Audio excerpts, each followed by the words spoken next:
Welcome to the House Edge Sports Network, the pulse of youth sports.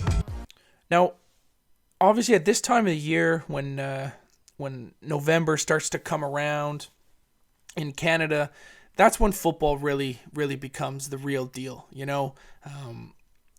Whether you're playing at high school or you're playing in NCAFA or OUA or CFL, this is really when legends are made, if you want to put it that way. Obviously, in the CFL, the Ottawa Redblacks are going to be playing in the Eastern Conference semifinal for the second year in a row. Last year was probably the greatest sports moment I've ever experienced live, with the fantastic play by Henry Burris to Greg Ellingson, and beating Hamilton Tiger Cats and qualifying for the Grey Cup. And really excited that we're going to try to get tickets to go to the November 20th game that's happening at 1 p.m. It's going to be fantastic. But so we got a great CFL team that's looking to do their darn thing again. The other thing that happened this week was the OUA semifinals. Sorry, the OUA quarterfinals, which was sort of a, I don't want to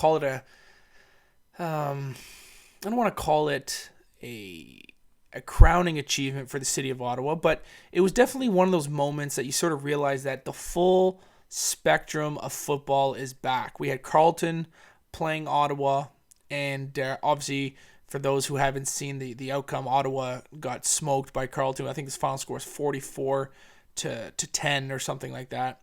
But it was just good to see. We had Ottawa playing Carleton. We had the Ottawa Redblacks playing in an important football game that they were able to win and qualify for the Eastern Conference semifinal. And it's just great to see that we got football in full swing, and we got teams that aren't only playing football but are being very competitive. And in the OUA, Carleton is matched up with Western. They're going to have travel to Western, a team that they've already beaten this year, and a team that there's a lot of bad blood between those two teams, with the whole Nate Bahar recruiting situation that happened with Carleton and Western, being a London guy. Greg Marshall assuming that Nate Bahar was going to be an easy signing so he could go to Western and contribute to the success of the Mustangs, but he decided to come to Carleton, like he told us, and try to start something brand new and do something a little different than has been done in the history of Ontario football. So we got Carleton versus Western, and we also have McMaster versus Laurier, which, whether you want to admit it or not, these are the four premier programs in the province of Ontario in the OUA, and it's really good to see that they're good. They're the four teams that have qualified for the OUA semifinal. It's going to be a great weekend of football, so make sure you guys stay tuned. You can go to oua.tv, check out those games. If you're not already tied up doing something else, it's going to be great. I hope that if you have the opportunity, if you're going to be in London or you're going to be in Hamilton or Laurier, wherever the next game is, you guys can check it out live. But for those of you who are from the city of Ottawa, you can check it out. You can go to oua.tv. It's going to be a great game.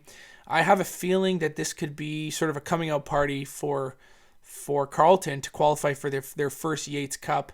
I think Western and McMaster obviously are the teams that most people will probably be, I don't want to say rooting for, but will probably be the assumed winners of those games. But I have a feeling that it could be Laurier versus Carleton. I think that a little bit of the changing of the guard could be in order in the OUA, and with the success that Carleton has had this year and the success that Laurier has had with some of their Ottawa recruits. Obviously, my mainest man, Curlingans Jr., haven't been able to check out what he's been doing recently, but hopefully he can play.